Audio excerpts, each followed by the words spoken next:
Assalamualaikum warahmatullahi wabarakatuh. Waalaikumsalam warahmatullahi wabarakatuh. Pada kesempatan ini kami ingin menjelaskan tentang diseminasi PGP Angkatan 9 yang berjudul budaya positif. Di mana nanti budaya positif ini akan dijelaskan oleh saya sendiri, Hadi Junaidi, dan juga Pak Dedi Mas Tuan Ebahu sebagai kolaborasi saya atau kolaborator saya. Untuk itu Bapak Ibu nanti ada beberapa yang akan kami bahas mengenai tentang budaya positif. Untuk itu penampilan pertama atau penjelasan pertama yang akan dijelaskan oleh Pak Jerry. Kepada Pak Jerry dipersilakan. Baik, terima kasih Pak Hadi Junaidi. Jadi sini kami berbagi juga Bapak Ibu ya. Nanti saya sebagai pembicara pertama dan setelah saya Pak Hadi Junaidi paparnya nanti berikutnya beliau bisa berbicara kemudian saya ambil paparnya. Begini Bapak Ibu, jadi ini terkait kami mensosialisasikan ya kita diseminasi. Jadi walaupun nanti ada juga referensinya mungkin ya sedikit saja, tapi khususnya kami melaporkan sih apa sih kegiatan yang kami laksanakan selama pembelajaran. Nah yang kita angkat pada hari ini ya sesuai dengan aksi nyata kami itu tentang budaya positif ini berada di nomor 1.4. Jadi sebelumnya ada beberapa modul yang sudah dilalui. Itu ada 1.1 berbicara tentang filosofi pendidikan dari negara. Kemudian yang ini adalah 1.4. Jadi ada beberapa modul yang sudah kita lalui. Next. Oke, selanjutnya di sini budaya positif di sekolah. Saya baca Bapak Ibu ya.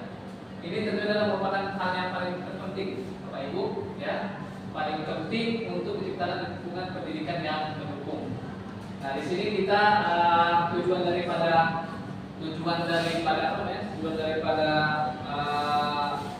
budaya positif kita bangun sebenarnya ini sangat penting bagi Bapak Ibu terkait dengan penciptaan kenyamanan ya ataupun pembelajaran yang senang menyenangkan ya. Kurang seperti itu. Nah, oleh karena itu Bapak Ibu tujuan dari pembelajaran kita, kami dari CGP dapat menyampaikan pembelajaran dari penerapan konsep inti dari modul budaya positif serta pemahaman mereka mengenai konsep-konsep inti dalam modul budaya. Oke, next Pak. Nah, apa saja konsep-konsep dari inti budaya positif itu untuk di modul 1.4 ini itu ada 5 Bapak Ibu, yaitu yang pertama adalah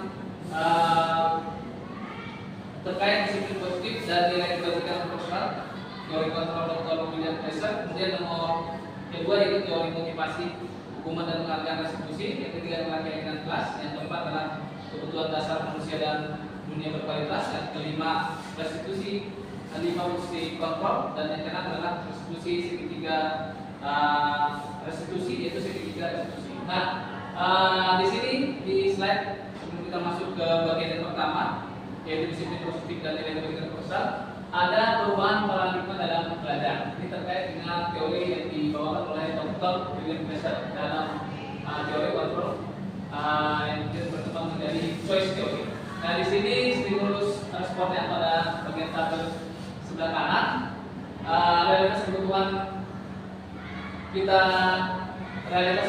kita sama, tapi kenyataannya untuk di teori kontrolnya realitas kebutuhan kita itu berbeda. Kemudian kalau kita bandingkan lagi, semua orang melihat hal yang sama, tapi di dalam kenyataan sebenarnya setiap orang memiliki gambaran yang berbeda. Kemudian kita mencoba mengubah orang ada gambaran yang sama dengan kita, tetapi sebenarnya kita berusaha memahami pandangan lain tentang dunia. Kemudian perilaku buruk dilihat sebagai suatu kesalahan. Kemudian untuk teori kontrolnya ada semua perilaku memiliki tujuan. Nah, ini Bapak Ibu nanti bisa kami bagikan ya. Untuk PowerPoint yang fix. Baik, kemudian terkait dengan disiplin positif. Tujuan dari disiplin positif itu adalah menanamkan motivasi yang ketiga pada modul kita, yaitu menjadi orang yang mereka inginkan dan menghargai diri sendiri dengan nilai-nilai yang mereka percaya. Nah, menurut yang terbentar disiplin adalah disiplin diri dengan motivasi internal. Tanpa motivasi internal kita memerlukan disiplin dari luar atau motivasi eksternal dengan kebutuhan lain. Kemudian menurut disiplin berasal dari kata bahasa Latin disiplina yang artinya belajar. Kata disiplin juga berasal dari akar kata yang sama dengan disiplin atau murid pemimpin. Next Pak. Nah, yang ini yang bagian pertama, motivasi perilaku manusia. Menurut Jerry Gosen dalam bukunya Restructuring School Discipline, menyatakan ada 3 motivasi perilaku manusia. Seperti yang saya sampaikan kepada Bapak Ibu tadi, bagaimana sih kita bisa menciptakan kelas yang menyenangkan itu tadi, atau bagaimana kita bisa menyelesaikan permasalahan-permasalahan yang ada siswa. Karena mungkin ya Bapak Ibu akan menghadapi kejadian yang tidak sengaja, yaitu misalkan dari siswa ada yang bermasalah dengan teman-temannya, ya, kemudian mungkin juga dengan gurunya atau mungkin dengan orang lain. Nah, apa sih yang menjadi yang harus Bapak Ibu harus pahami? Nah, salah satunya tadi pertama adalah tentang motivasi perilaku manusia. Apa tadi yang 3 itu? Yang pertama adalah untuk menghindari ketidaknyamanan atau hukuman. Ya, motivasi perilaku manusia itu yang pertama adalah untuk menghindari ketidaknyamanan atau hukuman. Kemudian untuk mendapatkan imbalan atau penghargaan dari orang lain. Yang ketiga untuk menjadi orang yang mereka inginkan dan menghargai diri sendiri dengan nilai-nilai yang mereka percaya. Jadi ada 3 Bapak Ibu. Jadi anak kita itu ada posisi perilaku manusia itu ada 3. Tadi ada yang untuk menghindari ketidaknyamanan. Yang sebenarnya melakukan sesuatu itu karena dia tidak nyaman. Kemudian ada juga siswa itu untuk mendapatkan imbalan. Jadi mengerjakan itu karena untuk mendapatkan penghargaan atau imbalan. Kemudian ada yang ketiga, ya ini posisinya sebenarnya kita inginkan untuk menjadi orang yang mereka inginkan dan menghargai diri sendiri dan nilai-nilai yang mereka percaya. Nah, tetapi di dalam di kelas ini 1, 2, 3 ini bisa kita ada 3 motivasi perilaku siswa kita di dalam kelas. Next Pak. Kemudian terkait seperti saya sampaikan Bapak Ibu juga dalam sebagai guru atau sebagai pemimpin pembelajaran di kelas juga harus memahami kebutuhan dasar manusia. Ada 5 kebutuhan dasar manusia. Ini ada pada diri kita dan juga dalam diri anak-anak kita atau sendiri. Apa saja itu? Yaitu bertahan hidup, kemudian kasih sayang dan rasa diterima, kemudian kebebasan, kesenangan dan penguasaan. Jadi ini 5-nya. Jadi yang 5 kebutuhan dasar manusia ini Bapak Ibu harus memahami. Kalau misalkan siswa kita memiliki permasalahan, contoh misalkan kasusnya misalkan anak kita misalkan nih mengambil buku temannya, apa alasan dia mengambil buku temannya? Selesainya itu adalah masuk dalam bertahan hidup. Jadi ada ya, jadi motivasi siswa tersebut berperilaku sesuatu itu didasari atas kebutuhan dasar manusia. Jadi ada 5 yang harus nanti Bapak Ibu pahami. Nah itu ada teorinya, nanti mungkin Pak ada tempat 2 dari mana. Oke, next Pak. Nah, tujuan dari disiplin positif adalah menanamkan motivasi yang ketiga pada murid-murid kita, yaitu untuk menjadi orang yang mereka inginkan dan menghargai diri sendiri dengan nilai-nilai yang mereka percaya. Next.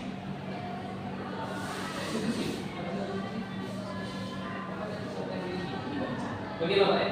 Oke, itu sebelum dilanjut ke Pak Hadi, Bapak Ibu seperti yang sampaikan, Bapak Ibu ada tadi 5 ya, 5 dalam membangun budaya positif di sekolah kita. Nah itu tadi yang pertama saya ingatkan, pertama adalah tentang disiplin positif dan nilai-nilai universal, kemudian teori motivasi hukuman dan pelanggaran konstitusi, keyakinan kelas, dan kebutuhan dasar manusia. Nah selanjutnya nanti itu dijelaskan oleh Pak Hari. Silakan. Oke, baik Bapak Ibu.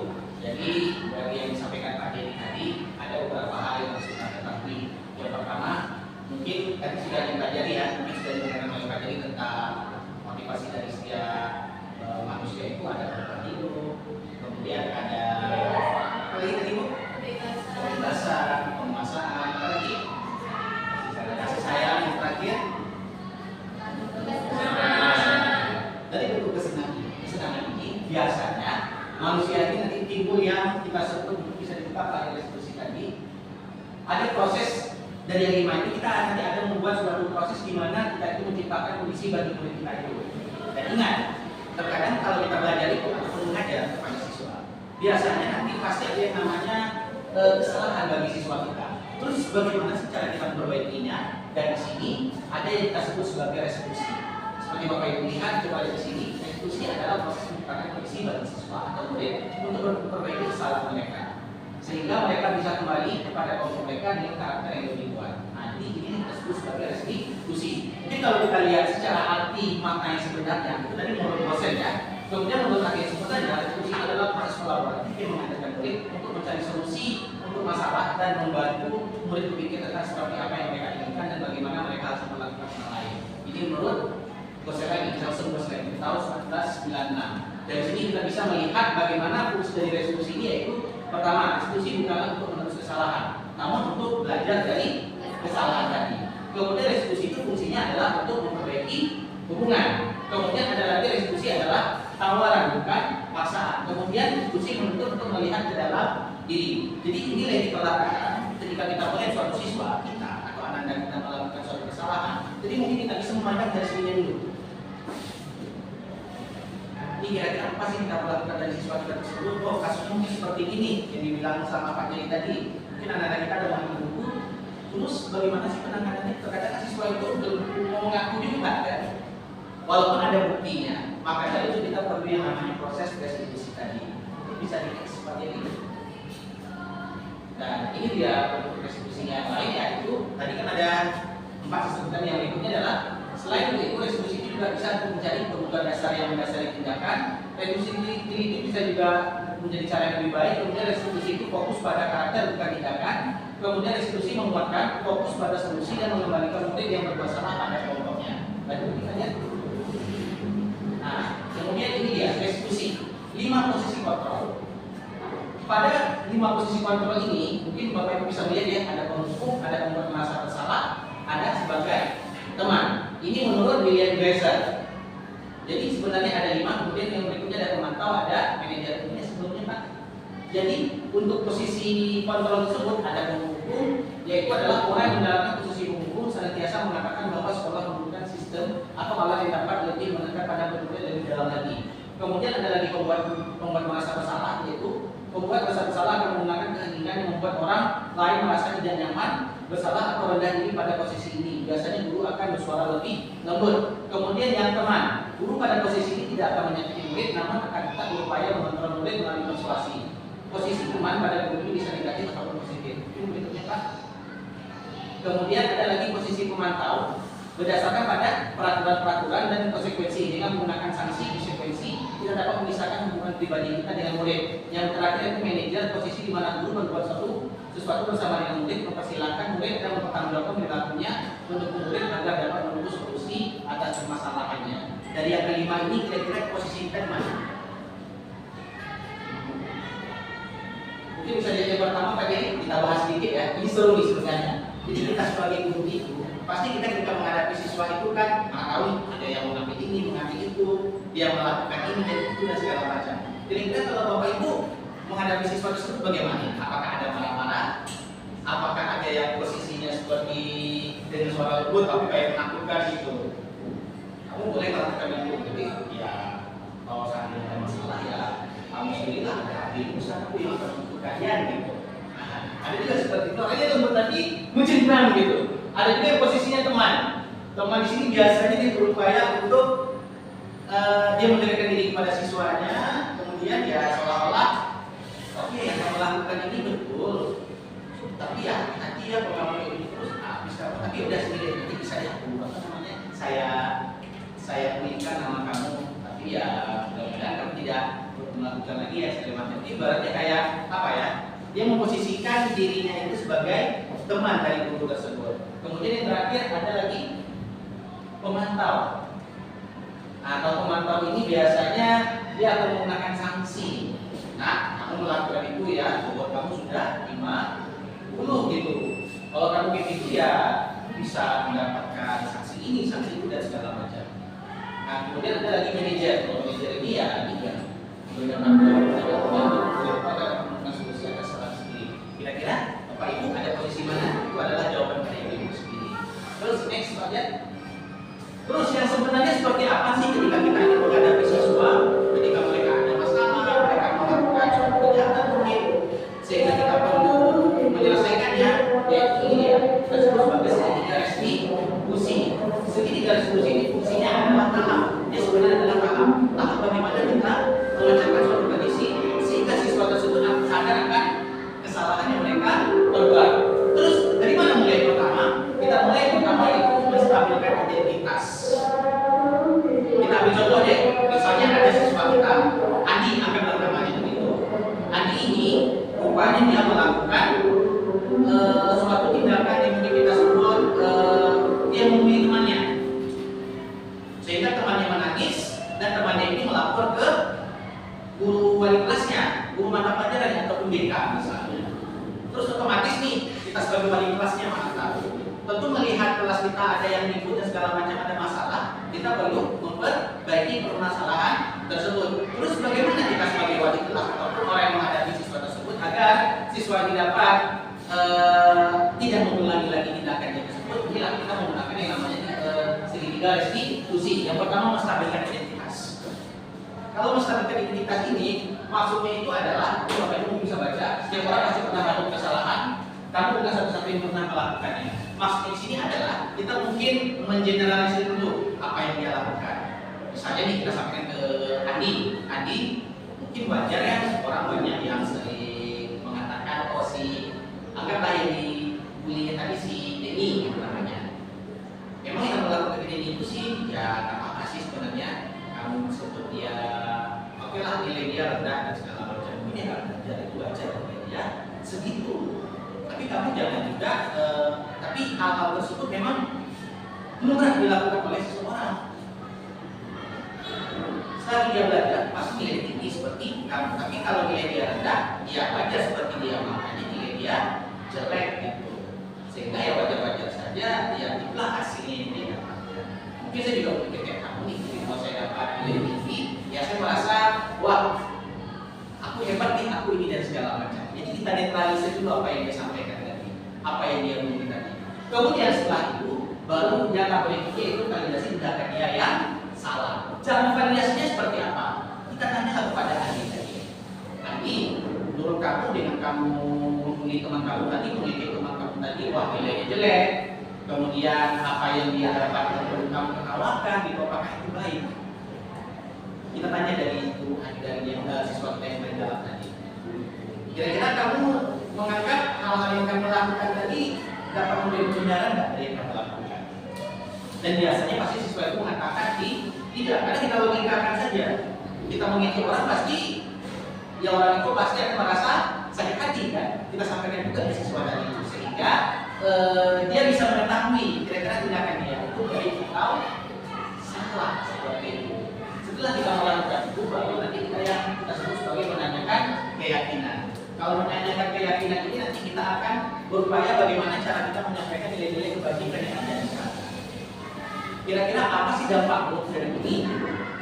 Misalnya kamu mengejar ini, seterusnya kayak mana sih? Apa yang bisa kamu rasakan? Kira-kira hubungan kamu akan baik atau tidak dari permasalahan kamu tersebut? Kemudian dari keyakinan ini nanti muncullah apa dia nanti keinginan dia untuk berubah atau mengatasi masalah yang dia lakukan tadi. Terakhir di menanyakan keyakinan ini kita akan menanyakan kira-kira apa sih solusi dari kamu agar kamu bisa balik lagi sama Beni. Kira-kira apa sih yang bisa kamu kerjakan? Kira-kira apa sih yang bisa kamu lakukan tindakan sehingga si Beni ini mau senang lagi belajar atau dia tidak merasa terpojok lagi atas yang kamu lakukan sebelumnya. Kira-kira seperti itu. Jadi kita tawarkan hal yang tiga ini tadi.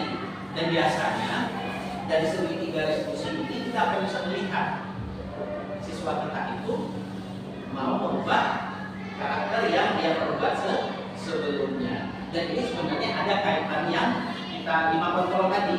Ketika kita sudah melakukan ini berarti biasanya guru itu sudah di posisi manajerial. Kenapa? Karena dia mampu mengatur tindakan dari siswanya yang melakukan kesalahan. Seperti itu. Jadi ini mungkin sedikit pengenalan juga bagi Bapak Ibu ya. Jadi sebenarnya ketika kita marah-marah kepada siswa, ketika kita membentak, ketika kita mengatakan siswa, oh kamu begitu kali sih ini segala macam, jangan lagi seperti itu.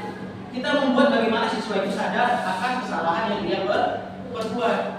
Sehingga di sini kita perlu yang namanya memimpin karakter mereka sehingga karakter mereka itu dapat mengubah apa yang mereka lakukan sebetulnya apabila tindakan yang mereka lakukan itu salah. Seperti itu Bapak Ibu.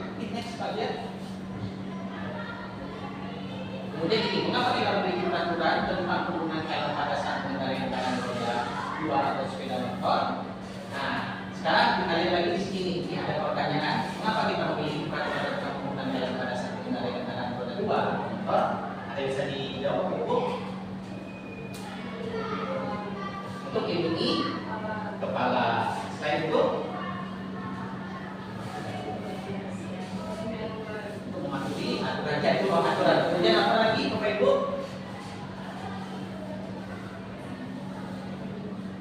Ya, mungkin garis intinya adalah agar dapat melindungi si kepala kita tadi ya. Begitu juga dengan restitusi tadi. Kenapa kita melakukan itu? Agar kita bisa melindungi. Siapa kita lindungi? Kalau yang tadi yang kita lindungi apa? Kalau restitusi tadi siapa yang kita lindungi? Sebenarnya adalah siswa tadi. Jadi ingat ya Bapak Ibu, tadi Pak Dewi juga sudah menjelaskan ya tentang teori kontrol. Mungkin pemikiran kita sama, kita menganggap itu sama semua. Tapi dalam realnya bisa berbeda-beda. Begitu juga dengan kita menangani siswa tadi. Belum tentu yang kita pikirkan itu sama. Oh, kita melakukan ini sama gitu dengan siswa. Ternyata tidak, sebenarnya berbeda.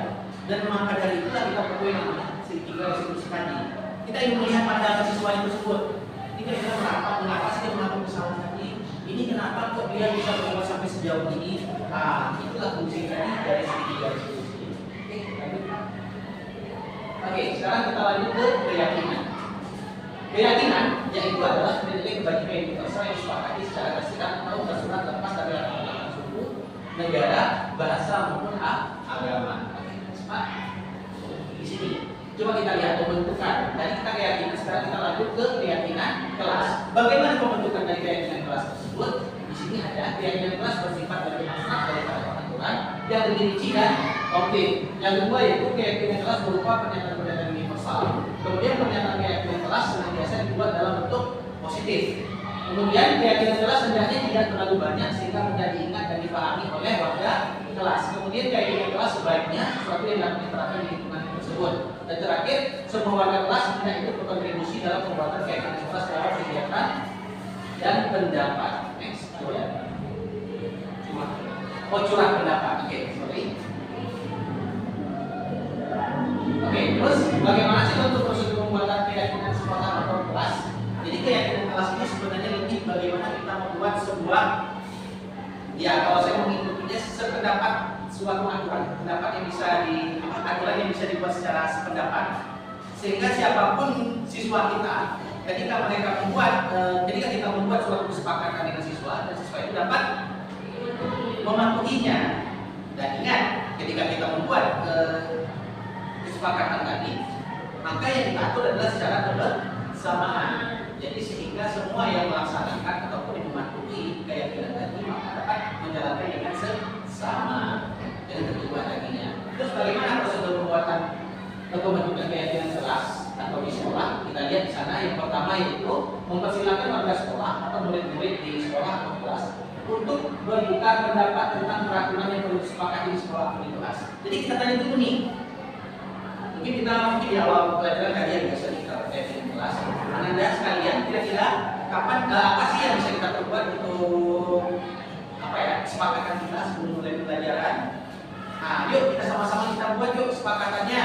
Bisa saja nanti kita buat Andi, kira-kira kamu apa sih keyakinan kelas kamu? Apa sih kesepakatan yang kita buat? Bisa saja misalnya tidak boleh terlambat, tidak boleh ini, jadi dan segala macam misalnya. Datang harus tepat waktu dan segala macam. Jadi kita kumpulkan nanti kira-kira kesepakatan apa sih yang diberikan oleh siswa. Yang kedua yaitu mencatat semua masukan-masukan dari para murid atau warga sekolah di papan tulis atau di kertas. Ya, kemudian di mana semua anggota kelas atau warga sekolah melihat hasil dari pendapat tadi, kesepakatan tadi. Jadi setelah anak-anak tulis kita kumpulkan. Kira-kira yang mana nih kita masukkan? Nanti kita kumpulkan semua. Kemudian susunlah keyakinan kelas sesuai dengan prosedur atau membuat keyakinan sekolah atau kelas. Kemudian gantilah kalimat-kalimat dalam bentuk negatif menjadi positif. Jadi ketika kita setelah mengumpulkan kesepakatan tadi, Jadi kalau bisa nanti kita membuat kalimat, kalau bisa ya, kita harus membuat kalimat itu dengan bentuk positif. Maksud positif di sini misalnya begini, ada siswanya buat di salah satu kertas itu, jangan membuang sampah sembarangan, jangan membuang sampah sembarangan. Jadi jangan sampai menggunakan kata jangan itu adalah bentuk dari kalimat negatif. Otomatis kita harus menggantikan itu dengan bentuk yang lain, bentuk positif. Apa bentuk positifnya? Berarti jagalah kebersihan di kelas misalnya. Itu kan udah menjaga, jangan membuang sampah dalam sembarangan juga sebenarnya kan. Tapi kita membuatnya lebih positif. Jagalah kebersihan di kelas. Atau contoh lainnya, tidak boleh terlambat. Kalau tidak boleh terlambat itu ya kita ganti bentuk positifnya menjadi datang tepat waktu. Nah, jadi nanti kita pakai di situ nanti kita ubah kalimat negatif menjadi bentuk positif. Tapi kalau kalimatnya sudah bentuk positif itu ganti lagi. Apabila ada sesuatu yang berubah seperti itu. Yang berikutnya yaitu tinjau kembali daftar curah pendapat yang sudah dicatat. Ada mungkin akan mendapatkan bahwa pernyataan yang tertulis di sana masih banyak yang berupa peraturan. Nah, jadi kalau bisa jangan dalam bentuk peraturan, tapi dalam bentuk kesepakatan. Kemudian kita lanjut lagi yang berikutnya, ada warga sekolah atau murid untuk menemukan nilai-nilai kebajikan atau keyakinan yang dituju dari peraturan tersebut. Jadi setelah kita mengumpulkan tadi peraturan kesepakatan tadi, kemudian nanti kita lihat lagi kira-kira nilai kebajikan apa sih yang bisa kita ambil. Kebajikan itu adalah nilai kebajikan. Misalnya nih, ada seorang siswa buat kayak gini, datang tepat waktu. Kira-kira nilai kebajikan apa yang bisa ambil? Ini nilai kebajikan datang tepat waktu biasanya adalah disiplin. Atau yang tadi nih menjaga kebersihan kelas. Kira-kira nilai kebaikan apa yang bisa kita ambil? Ya, bisa perhatian, bisa kebersihan, juga bisa kenyamanan. Jadi nanti kita diskusikan. Jadi mungkin dari semua kesepakatan itu mungkin belum tentu semua juga kita ambil lagi, kita lihat mana yang mengandung nilai kebajikan dari yang disampaikan anak-anak tadi. Kemudian tinjau ulang keyakinan sekolah atau kelas secara bersama-sama. Seharusnya setelah beberapa peraturan telah disatukan menjadi beberapa keyakinan, maka jumlah butir pernyataan keyakinan akan berkurang. Akhirnya tinjau yang saya bilang tadi, jadi kita tinjau peraturan tadi sehingga sekiranya itu memang sesuai dengan kita ambil, tapi apabila tidak mungkin bisa kita tidak list dulu. Kemudian yang berikutnya, semua warga kelas dipersilakan untuk meninjau ulang dan menyetujui dengan murid-murid dengan keyakinan sekolah tersebut, termasuk guru, semua warga dan murid. Jadi setelah kita setelah kita mengumpulkan, kita suruh lagi siswa untuk melihat kembali, ini sudah sesuai belum nih dengan yang kesepakatan kita buat sebelumnya. Kalau sudah sesuai kita deal, tapi kalau belum silakan tunjuk tangan. Seperti itu. Tapi apabila mengatakan semua, oke Pak, Bu, sudah sesuai dengan keyakinan yang kami buat, ya udah berarti kita setujui. Kemudian yang terakhir, keyakinan kelas selanjutnya bisa. Kemudian apabila sudah selesai, maka kita boleh membuat kesepakatan melalui sebuah kertas. Jadi nanti kita buat nama anak, kemudian kita minta anak-anak untuk tanda tangan. Tujuannya adalah agar si siswa tersebut ada buktinya bahwasanya dia sepakat dengan keyakinan yang sudah kita buat. Yang terakhir itu keyakinan sekolah atau kelas selanjutnya bisa diletakkan di dinding kelas dan di tempat yang mudah dilihat oleh semua warga. Jadi setelah kita buat kesepakatan tadi, maka kita boleh menempelkan atau yang menunjukkan kepada siswa bahwasanya inilah kesepakatan yang sudah kita buat. Oke, next. Kemudian menerapkan contoh segitiga distribusi dan keyakinan kelas. Oke, bisa di apa Pak? Videonya. Next. Penjaringan.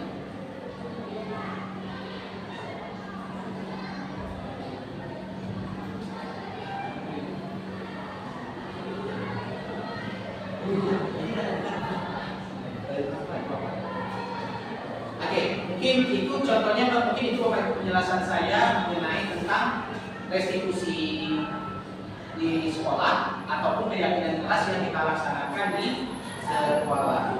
Mungkin Bapak Ibu sekalian ada yang ditanggapi mengenai materi yang saya dan Pak Jerry sampaikan untuk saat ini.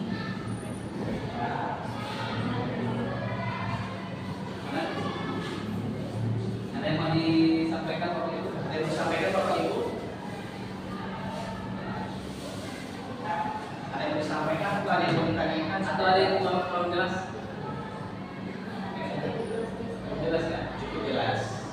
Pemiran, silakan pemiran. Dan tentang kehidupan kelas tadi sudah begitu. Jadi bagaimana kita anak-anak kita di kelas itu tidak melihat peraturan-peraturan yang tadi, ya, menjadi sebuah sama seperti yang saya katakan dan bahwa kalau kita memakai helm itu bukan karena takut polisinya, bukan karena takut peraturan, tapi karena meyakini dan keyakinan kita adalah kalau kita pakai helm maka akan mengganggu keselamatan atau terancam lagi keselamatan.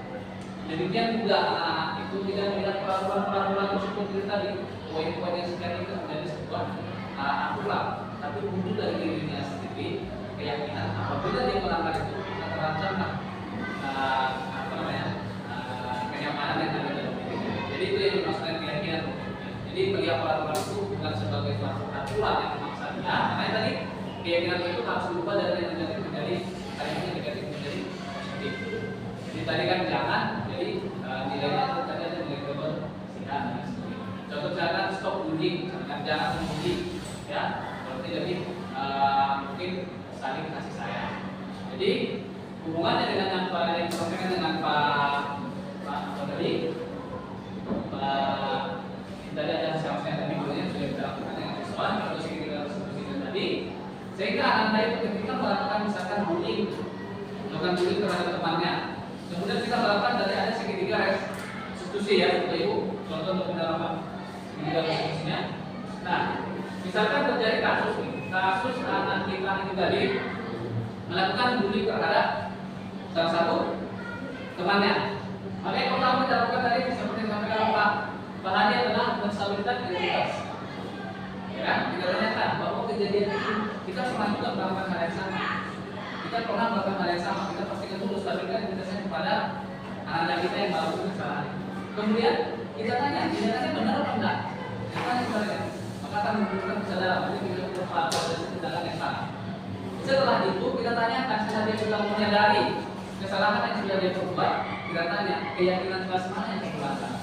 Itu tadi hubungannya dengan menanyakan keyakinan. Jadi ada beberapa dari keyakinan yang sudah berdasarkan nilai-nilai universal, karena berdasarkan teorinya bahwa yang bisa menyamakan atau yang bisa menyatukan kita di dunia ini bukan masalah agamanya, karena kita agama ini banyak ya berbeda, tapi nilai-nilai kebajikan universal itulah yang bisa menyatukan seluruh umat manusia. Ya, contoh misalkan kasih sayang dan sebagainya. Nah itu, jadi nilai-nilai kebajikan itu yang kita tanamkan di dalam kelas kita nih.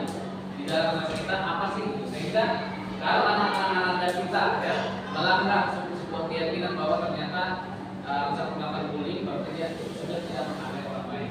Karena hal tersebut bisa terjadi kepada anak tersebut. Itulah hubungannya juga dengan tentang budaya positif. Apabila tadi ada beberapa poin ya yang kita sampaikan kepada Bapak Ibu tadi, ya ada di dalam diri Bapak Ibu memahami dengan teori pasif tadi dan juga posisi kontrol tadi ya, seperti yang disampaikan Pak Hadi tadi ada peran sebagai manajer, sebagai pemantau, kemudian sebagai ya ada manajer, ada pemantau, ada apa tadi? Ada teman, kemudian ada sebagai oke, itu dia apa yang tadi ya, jadi sebagai teman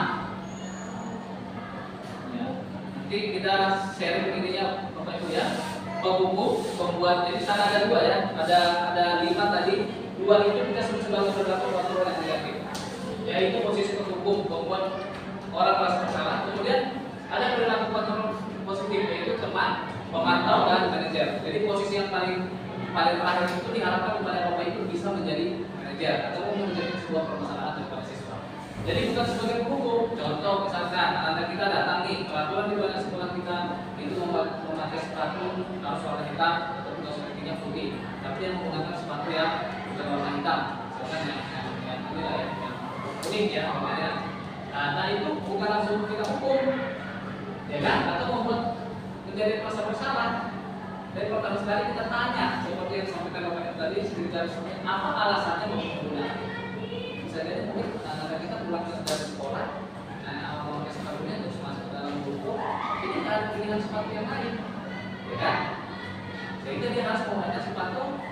yang lain warnanya. Tapi kalau Bapak Ibu berada di posisi sebagai guru, jangan kamu sudah melanggar peraturan, kamu buka sepatunya, atau lari-lari ke sana, ya, atau ini, gitu kan. Kemudian hampir sama ya, berceramah menunjukkan kekecewaan yang dalam, buat orang merasa bersalah. Contoh misalkan, ada Bapak Ibu mengatakan anak-anak sudah melanggar peraturan, Bapak kecewa nih. Padahal begini, itu anak kita jadi merasa bersalah, itu juga tidak baik. Itu di posisi kontrol yang negatif. Jadi kalau bisa kita sebagai teman, kemudian memantau, kemudian sebagai jadi penting ya, karena memang Bapak Ibu sebagai pemimpin di dalam kelasnya. Karena itu bagi pemimpin kami harus berpindah sebagai manajer. Tanyakan apa permasalahan. Oke Bapak Ibu, itu tambahan. Mungkin ada pertanyaan ke Pak Hadi dan juga kepada saya. Bu, sebenarnya ini materinya sangat luar biasa, tapi memang kita keterbatasan waktu Bapak Ibu. Tapi kami tetap membuka apabila ada beberapa hal yang mungkin Bapak Ibu tanyakan. Ya, ada yang ditanyakan Bapak Ibu? Ada yang ditanyakan? Kalau tidak ada, saya langsung masuk ke kesimpulannya. Kesimpulan Pak? Oke, langsung ke kesimpulannya. Baik, ya mungkin sedikit sini ya Bapak Ibu ya. Jadi tadi saya sampaikan pembahasan pertama ini juga mungkin bagi Bapak Ibu. Jadi kadang-kadang anak kita itu berlaku sesuatu yang di dalam kelas itu tidak sesuai dengan keinginan Bapak Ibu ketika di kelas. Kok si anu seperti ini, kok anu seperti ini. Tapi kemungkinan ada motivasi. Ya, maksudnya kebutuhan dasar yang membuatnya seperti itu. Salah satunya tadi dia ingin kebebasan, dia pengen kesenangan, kemudian sisa kampung bisa nyanyi di rumah, kemudian penguasaan, kemudian kemampuan hidup. Jadi ada juga tadi kan motivasinya, ya, motivasi yang tadi. Kalau tadi kan tiga, ada yang pertama itu karena takut, yang kedua karena ingin balas, yang ketiga adalah bahwa itu mau dari sendiri, gitu kan? Dia bukan terlambat bukan karena takut peraturan, tetapi dia tahu manfaatnya. Kalau dia terlambat itu tidak terlambat dari diri sendiri. Bukan karena dia takut tentang aturannya, bukan dia mengharapkan kalau misalnya dia takut ke sekolah itu dia dapat rewardnya berupa nilai bagus, tetapi lebih daripada nilai motivasi. Ini ya, mudah-mudahan ya Bapak Ibu, ya sebenarnya nanti di masa yang akan datang kalau ada waktu lagi mungkin Bapak Ibu bisa kita berinteraksi atau bisa menjawab. Oke, kami masuk ke summary. Oke. Baik, ini ya Pak. Nah, oke. Baiklah Bapak Ibu, jadi yang saya sampaikan tadi sebenarnya adalah itu dengan bagaimana cara kita menjadi seorang guru yang dapat diandalkan oleh siswanya. Seperti kata Kiai Dewantara, kita itu adalah bagaimana cara kita bisa menuntut siswa tersebut. Jadi sebenarnya kita bukan mendidik ya, bukan memberikan ilmu, tapi bagaimana cara kita mendidik siswa, mengarahkan siswa sehingga siswa tersebut dapat menjadi lebih baik dari sebelumnya.